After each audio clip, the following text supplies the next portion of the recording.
it's time to chill. Tapi jangan chill-chill banget juga sih, karena dunia kita tuh bakal diambil alih oleh robot, oleh AI.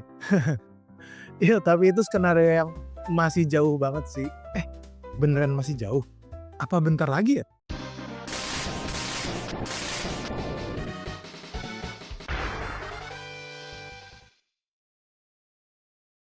Oke, gini, mungkin kalian pernah dapat konten di internet di mana AI kayak ChatGPT, Gemini, Grok, dan apapun lah itu tuh tiba-tiba berubah jadi agresif, bahkan sampai menyarankan hal-hal yang nggak baik, hal-hal yang negatif lah untuk usernya.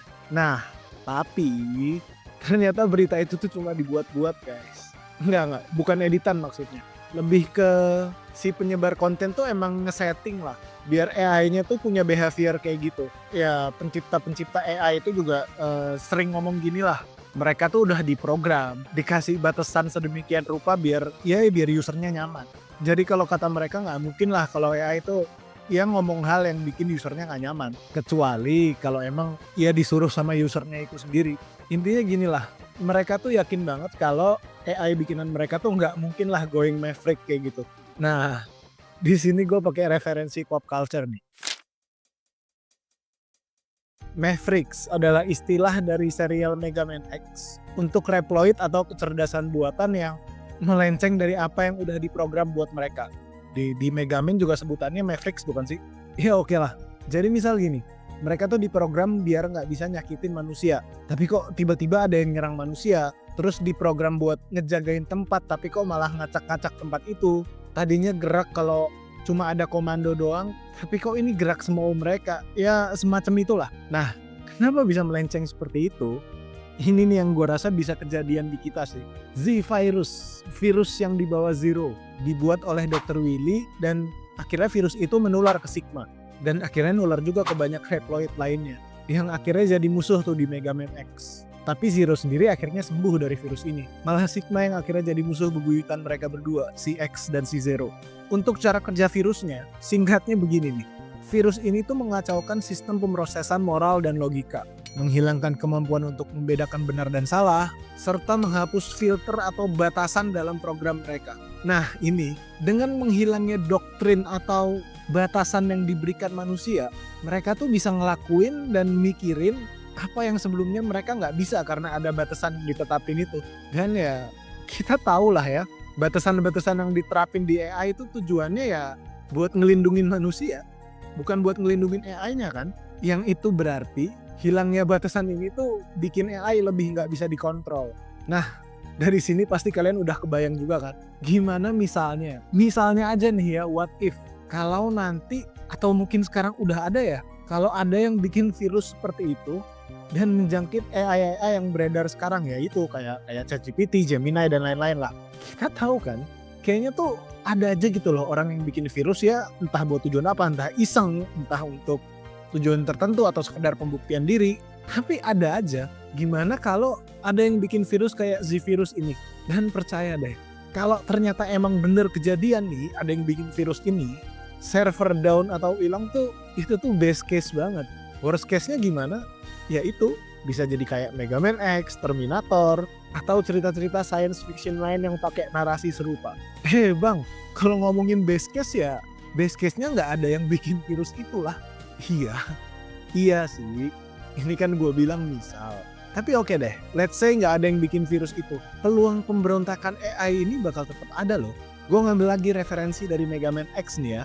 Di Mega Man X8, endingnya tuh kan Lumine bilang gini, pemberontakan ini tuh udah pasti terjadi. Ini tuh bagian dari proses evolusi yang nggak bisa dihindarin. Ini tuh natural, kira-kira ngomongnya gitulah.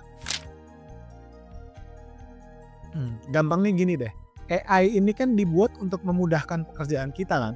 Mereka bisa ngebantu kita gambar, ngebantu ngedit video, ngebantu riset, bahkan ngebantu nyetir mobil. Nah, bayangin gini deh, ilmuwan-ilmuwan itu tuh kan bakal terus mengembangkan AI ini ya, sampai akhirnya ada pikiran kayak gini nih, gimana caranya biar kerjaan kita tuh jadi lebih mudah. Dipikirlah tuh gimana caranya biar AI ini tuh jadi bisa ngembangin teknologi mereka sendiri.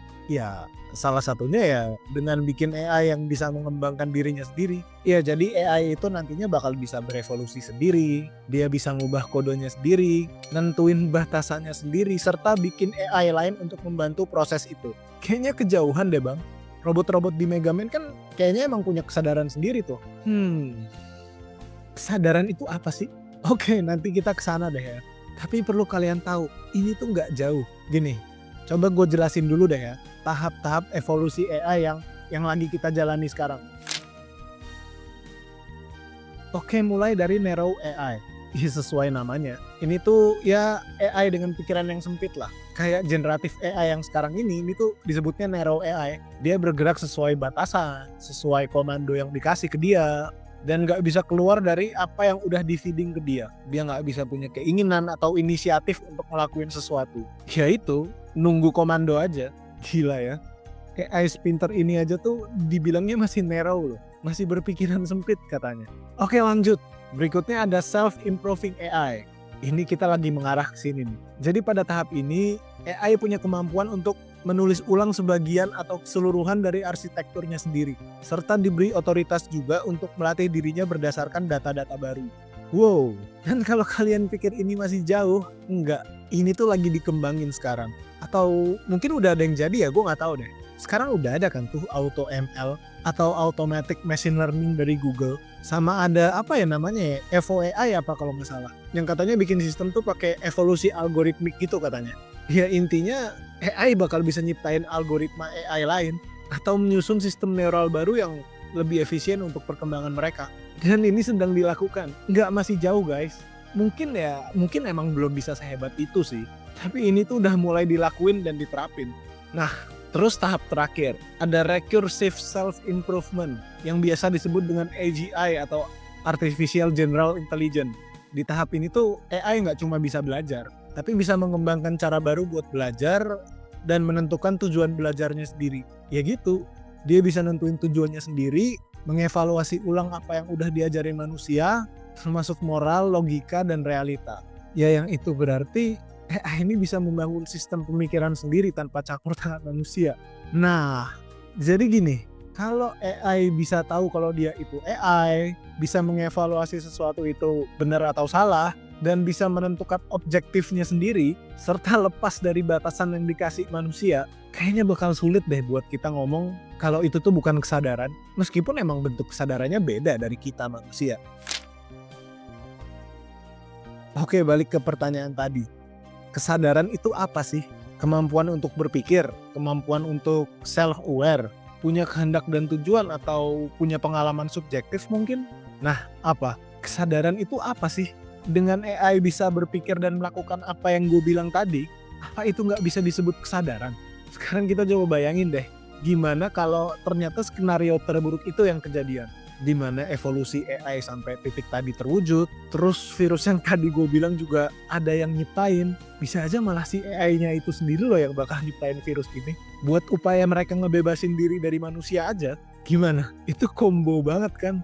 Bang, kayaknya nggak bakal sengeri itu juga deh. Mereka tuh kan nggak punya tubuh fisik kayak di Mega Man. Nggak gitu. Kalian perlu tahu nih. Pertama nih, oke, mereka nggak punya tubuh fisik kayak yang kalian bilang. Itu tuh bakal tetap ngeri loh. Kenapa? Ya udah jelas nggak sih? Dengan kapasitas yang mereka punya tuh, mereka gampang aja kalau mau manipulasi manusia. Mereka bisa mengacaukan lewat media dan berita, atau lewat jawaban yang mereka kasih saat kalian nanya ke ChatGPT dan sejenisnya.